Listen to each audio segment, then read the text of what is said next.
Here we go. Still working. I think it's still moving here, but it looks like we're good to go here on live. Yes, live. 1, 2. All right, we're here. Woo! Got some technical difficulties on the new Facebook system here, but I think we're good now. So sorry about being delayed. Sean Thomas, of course, helped me out. And so here we go. We are live for my monthly Jeff Bruno, your outsourced CFO. It's 1 o'clock on 7:23 Eastern Standard Time for all you mid and west coasters. Anyway, so I'm glad to be jumping in here today. So let's start. Let's start onto the questions and get going. Just some general updates first. So everybody sees what's going on here with the feds. We're staying way on top of that. Hopefully you guys got your EIDL. Looks like there's going to be decent leniency on how to apply those funds. Watch out for more grants. Got another Pennsylvania state grant that came out about a week and a half, 2 weeks ago. And up to, what was it, up to 100,000 grant. So keep your eyes out for those kind of things. And also CARES Act stuff with the unemployment. The forces that be over there are trying to extend that somewhat. So hopefully they will extend some of that as an extra payment to employees and make it business friendly as well. Looks like they're going to move towards that. So here we are. And good afternoon, James. It's tagging in on comments. So we'll start with some of the questions. So first question. The submitter was Shelly Merrill. Shelly is from Integrated Fire. Her question, what are the things I can do to increase my skills of delegation and time management as a leader of my company? Her business description, I own a fire protection and safety company, currently having trouble with keeping up on all of the tasks that I need to get done. I would like to hear any of your time and task management secrets. So, Shelly, we know each other well. So Shelly is one of our clients. And Shelly, I have the answer for you. And this is not a promotion, this is real. DelegateSolutions.com. DelegateSolutions.com. I have been using them since November. They're a little bit more pricey of an outfit for sort of like a virtual assistant. But what I absolutely love about them, first of all, they're a team of 2 on your account. Secondly, they really delegate. Let me be clear. So they help you with tasks. They help you with some personal things if you want. They'll help you with your calendar. They'll do that kind of stuff. But with your team, they actually delegate. So when you're like, oh, I can't stand that this guy or this gal is not doing this consistently, they will bother them. They will make sure that that's the right thing for that person to do. And if not, they'll try to figure out other ways to delegate in other scenarios for you with your business. They have been amazing with that. I have an intern. They help me delegate tasks to the intern. They help with my internal staff. I have 7 other people. So they'll give certain things to different people, to my CFOs, to my analysts, and they're extremely helpful in doing that and taking a lot off of my plate. So I highly recommend that. I mean, sort of the other things that I've used in the past have not worked because you get so stuck and so busy, as we all do as CEOs or even as business owners. So I highly recommend that. Or a VA just for some personal stuff, a virtual assistant if it's too costly for Delegate. But they are a great resource. So here's our next question. Submitter is Erica Wilkinson. Question they asked, what are your views on having a small business that is going to fund what you really want to do? Business description. I own a cleaning company, but this isn't something I want to do forever.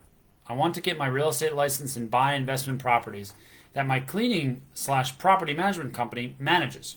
I want to open real estate offices in large areas Las Vegas, Nashville, and Miami. Well, Erica, that sounds pretty amazing to me. I'll join you. No, I spent some time in Miami with my old CFO position. Excuse me. Uh, Miami is great. I'm not sure where you're located. That you want to go to Las Vegas, Miami, and Nashville. That's all over the country. But awesome that you want to. So look, this is the typical conundrum here that business owners face, and we run into it all the time because as CFOs, we're really embedded in the process, operational process, and in the CEO's head of the companies we work with. So focus is a big problem.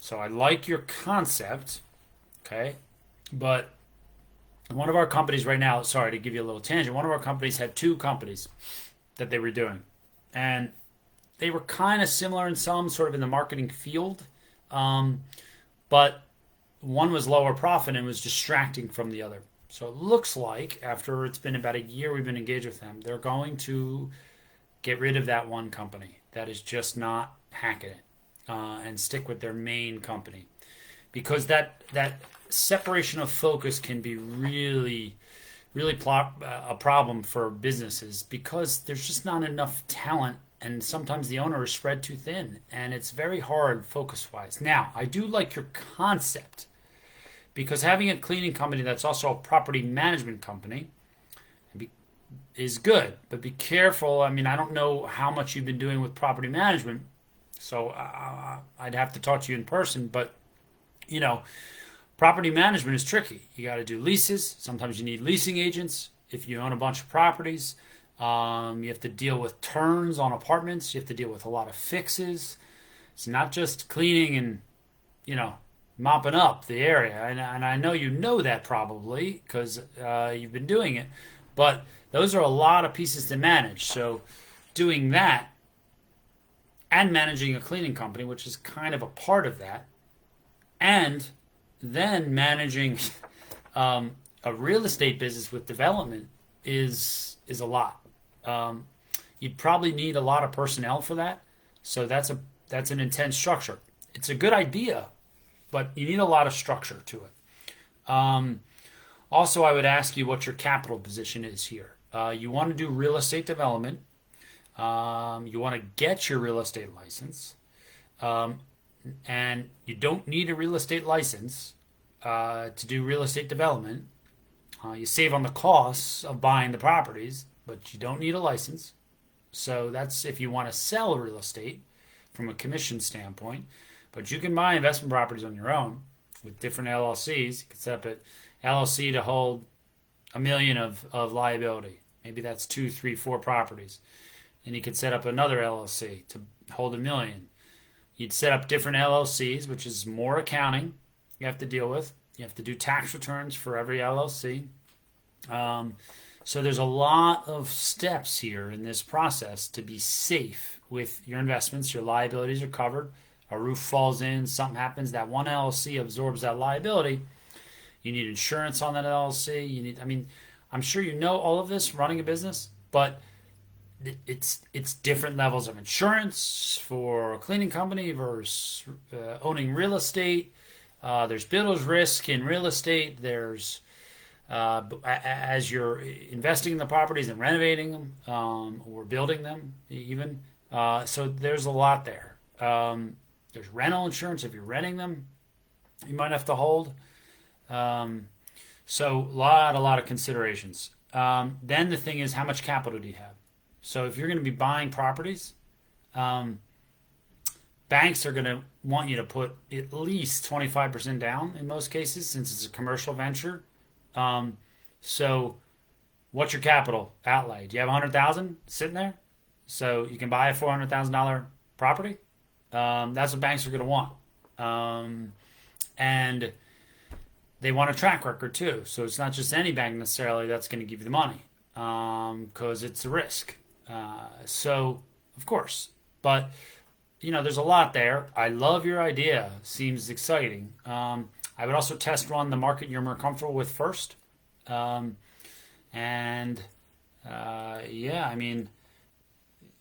that's most of it. I would also, I mean, I guess one other question is what's your differentiator and your reason why.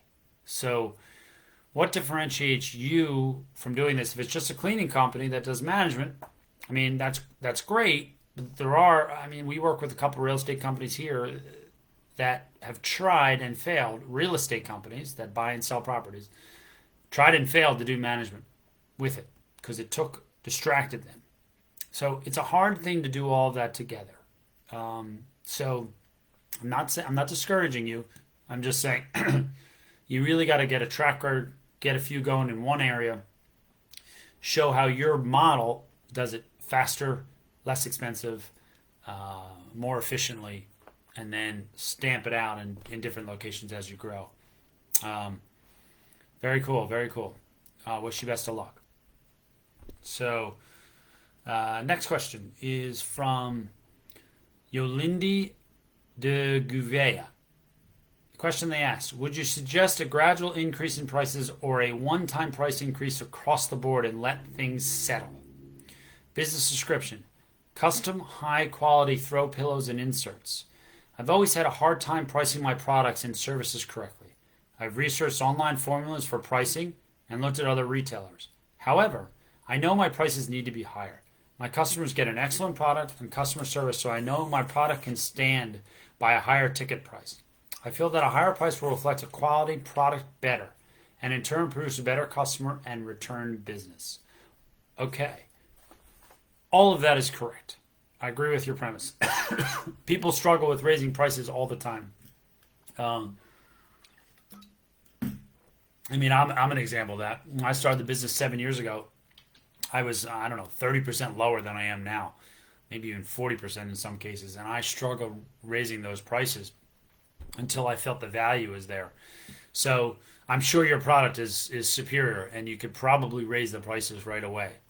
But your question was, should I raise them right away or a gradual increase? That's hard because there are so many factors in that decision. So, you know, what's your brand positioning? Do you have a solid brand? Then if you just said, all right, guys, we're going up 20%, and you had a 10% fall off of people, they'd understand that you were sort of already underpricing, and they go, no, I love them so much, I'm going to stick around. I just don't know how strong your brand is because that's what pushes through. That's why Chanel is like platinum or gold or better. Chanel appreciates 80% in 8 years because Chanel consistently has a renowned product and it appreciates. And so women hand their pocketbooks down to their granddaughters and the value's 100 times greater. So it depends on what your value proposition is there and in the marketplace. So, and then the question is, you know, what's your cash flow? Because that's going to determine whether you could gradually or abruptly change prices. How much of a hit can you take? Like, do you have inventory already that you bought and you've paid for that you could sell if you had to? And maybe old prices to give you some cash flow. And say all new things, new orders are going to be at the new price. Where do you get your materials from? So I would, you know, are you going to have issues with material disruption? Do you get it from Vietnam, Portugal? I know some places Portugal sells great material. We had a client who did custom stuff. They bought a lot of stuff from Portugal. Where do you get your stuff from? Depends on how you price. You know, is it you? Is there a labor component to your business? Like, do you have 2, 3, 10 people? If one person left, you'd be in trouble. You know, can that person sit on the bench if your orders come down so that you don't have to pay them if you have less monies coming through the door? I mean, all of these are considerations on your pricing strategy. So, and of course, you know, the cost of the actual good, the all overall costs, labor, material, space. Do you need space? Do you have space currently? So, like, is there a fixed cost component to you? You have 5,000 of rent plus this you have to pay no matter what. So all of that comes into play on your scenario. And so it's hard to say without getting the full picture. But, um, test run it. I mean, if you hike up prices on a couple things and you still have the same buying level and it seems to work, then do them all, and you can maybe absorb it. So if that's the best way that you could do it, test run it. So give it a shot. Um, Hope that was helpful. So next question is from Mikban Jen Kenji. Question they asked: who is the best person or place to go for education on what expenses I should put under the company debit card? Business description is a construction business. So, now without any other context here, McBon, I'm going to assume that you're saying from a tax standpoint, what can I put on that card? Not being a debit card itself versus a credit card, which would be my other thought process you have there. I would say if you're thinking whether it's tax deductible in your business, if you use it for business expenses, clear business expenses, materials that you're doing in construction, tools, expenses for labor, travel expenses. If all of that is clear, yeah, put on the card. I mean, if it helps your cash flow, throw it on the card. If that's the idea. I mean, that's the best I could say with it. That should be deductible. I think if you're questioning personal expenses on a card, I mean, personal food is usually non-deductible. Sometimes on a work scenario it can be. It's a question mark. I mean, that's really up to tax accountants how they want to do it with your scenario. If it's a group meal, it can be half deductible, and you can put it on the company card. So going out to dinner at night with your wife or your husband or probably not going to count on the company card. So, I mean, that's the real answer, but it's you should consult your tax attorney more or tax accountant more on some ideas around that. Next question. This is from Steve Roche. Question they asked: how can I teach myself to adjust from a freelance mindset to a more consistent business leader mindset? Business description: I have a media company and we offer a long list of services. Many are specific to high-end imagery for commercials or live events, and we are usually called in for jobs as they happen. Every day is different as each job is custom to the project at hand. Sometimes I'm plugged into a position, other times I'm the lead on an entire 2-week project. Usually after the show or project is done, we are done and searching for the next one. I want to be more engaged with clients so we can help them realize their projects, not one at a time, but strategically over time. That is done by working together more often and becoming a trusted partner in success. If I can achieve that consistently, I shouldn't have to chase the next one so hard. So, I absolutely agree. Steve, I mean, this is what business owners deal with all the time. I deal with it still consistently, even with 7 people under me. It's you got to ask, well, how many contractors? First off, how many contractors do you have on your team or employees? And then the hardest thing to do is to sell, do the business. Sell, do the business. It's the hardest thing to do. I did that early on with myself. I got to 8 clients. 8 clients, and I said, whoa, I'm done. I can't keep doing this. So I brought on a hire. And I brought on 8. I brought an analyst to help me as I was the CFO. And the analyst helped me get to 24 clients because he handled so much of the projection work and the back office stuff I needed help with and the minutia, and I could focus on bringing in clients and the CFO work. We were working like crazy at 24 clients. You can imagine, just me and him. But that's what you need to do that. And really, what you should do is focus on you selling. Um, in order to do that, what I realized, of course, as I built the business, was I needed some standardization. So one of the things I did was I paid a ghostwriter 10 grand over 4 months. This was actually last summer. And we built a employee manual, a training manual for our new hires. Took us 4 months. Took me about 50 hours of my time on the phone, and we built a training manual that we use now for new hires. So that's an example of something you could do, and then that takes so much off of your plate as far as you have standard practices, you have a repetitive process, you have maybe you have an extra hand to help you on your team with some of that stuff, and then you could focus on selling and other CEO type things, and that is the best scenario, I think, for you. And it's hard, but so that's my advice.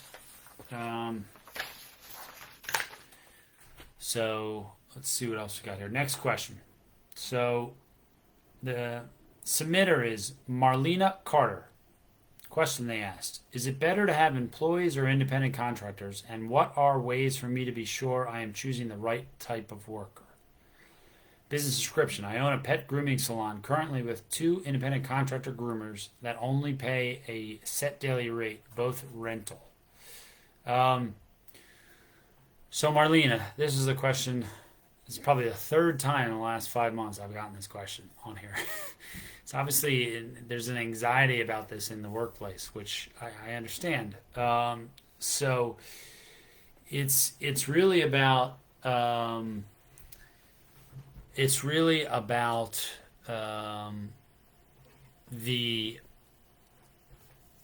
all about the type of business you're trying to do. So it's important to say, this is tricky. It's very tricky, Marlena, because the independent contractors are okay, but what they can't do is they can't be where you want them all the time. So as an independent contractor, you really can't say to them, hey, I need you here at 5 o'clock, or I need you here at 8 to 10 every day. That's kind of the rules and regs around independent contractors versus W-2. You can't demand their time. They're kind of run their own show. So I think states have a little bit of different scenarios with how they work, but that's really one of the things. Also, I think you can do it as if you need always part-time.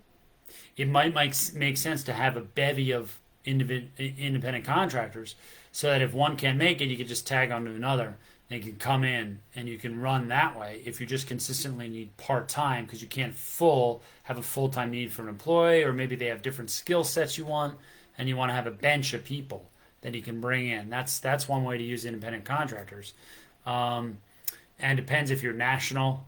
You might not need an employee in another state. Maybe if you're doing a certain specific job there, with one salon there or something. So a lot of considerations there on what to do.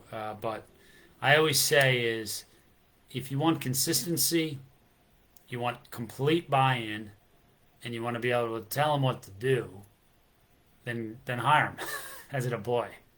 Otherwise, you can go the independent contractor route. We can move on now to the next question. So this one is from Sarah Hamilton. Question they asked: what would you suggest as the best way to perform the necessary market research in the areas I'm interested in expanding into? Other than basic demographics such as average income, household size, etc., what do you think are most important when making this type of decision? Business description. I own a barbershop in Fayetteville, North Carolina. Currently, we have 2 locations, and my goal is to open more locations. Good. 2 is a great start. So, Sarah, uh, this is more of a marketing decision, marketing question than a finance question per se. But I'll do what I can to answer this. So, I have no idea at Fayetteville, North Carolina, your area. But I would look at your data on your 2 locations. Who are the people coming in? Try to track that. Try to get an idea. If that matches up with the next demographic scenario you're looking at in the other areas, um, you know, I think you're right. I think average income, household side are all things that are important. You might want to look at things like market rates for the locations, rental rates. That might help you decide what is going to fit your scenario.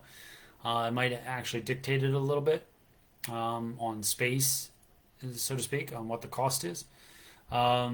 Maybe strategic partnerships, something to think about.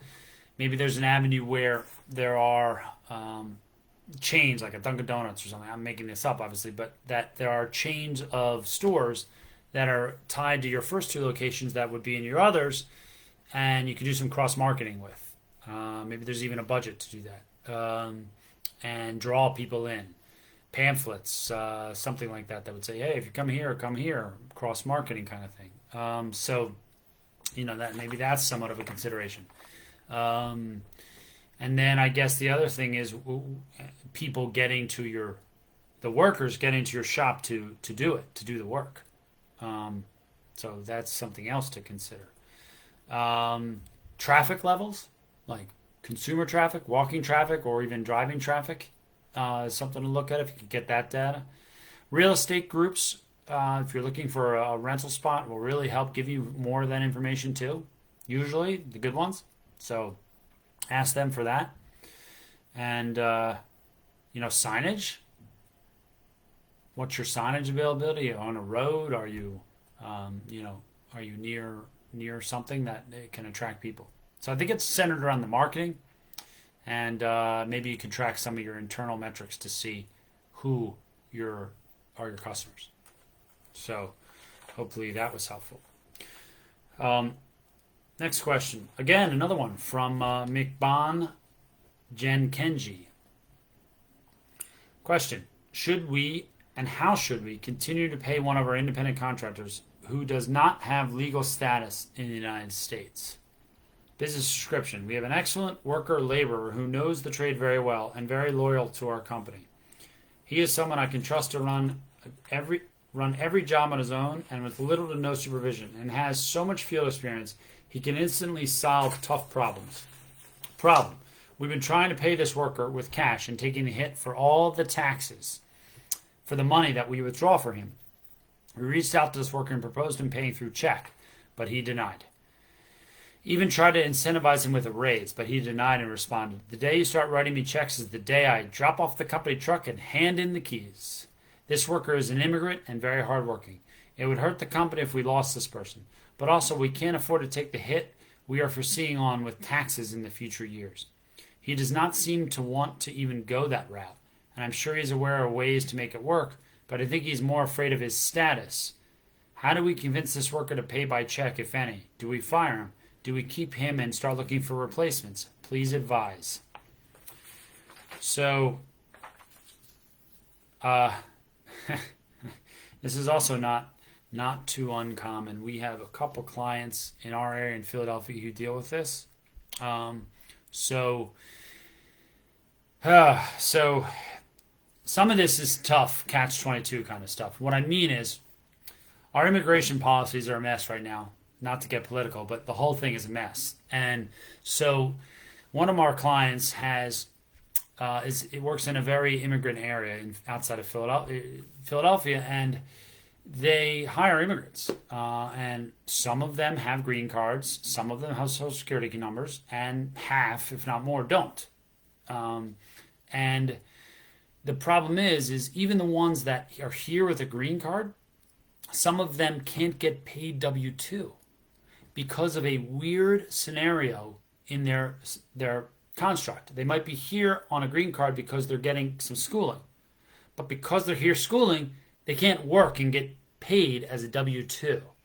So my client, who's hired them, can't pay them W-2. But they're an amazing worker and they're working 80 hours a week doing school and work, and they want to hustle and they want to bring money back to their family, and he has to pay them under the table because they can't get paid. It's illegal because of that status. This is the crazy scenario we live in here nowadays. But so it sounds like this person you're dealing with is truly illegal and is not here on a green card and does not have a social security number. So that is a problem. I mean, it's a problem for you and it's a problem for him. So, our recommendation would be you cannot hire that worker. If you're going to be straight-laced, it doesn't matter how good he does. At some point, you could get caught. You get caught, you're right. The tax hit could be big. The government will look back and say, how many years has this guy been working for you? They'll do an estimate, and they'll say you owe us X plus penalties. I don't know what it would be because you didn't pay payroll tax for this person. And so that's a very good possibility. So you're definitely at risk. I don't know any other solutions there that are sort of anything you can do except, one of the things we did, and you said he wouldn't be open to this, but one of the things we did is if he could get a social security number or a certification or something in some fashion, pay him a small amount up to minimum wage in your state, and then maybe pay him by check the rest of it, or cash, and then deduct that all from your taxes, and just send him that information at the end of the year as a 1099. You could do something like that.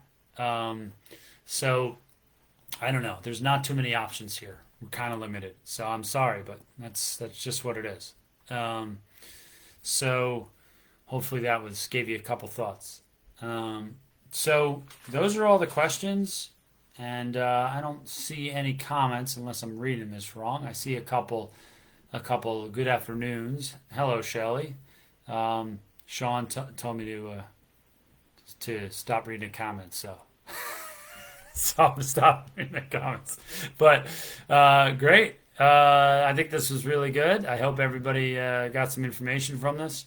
And again, if you have anything, go to the platform, throw on some questions there. Happy to answer them. Again, it's delegatesolutions.com, Shelley, is what I was talking about, is that if you came on late, and I can certainly answer that stuff up there on the in the platform. So hope everyone has a good day, and see you at the next one. Bye.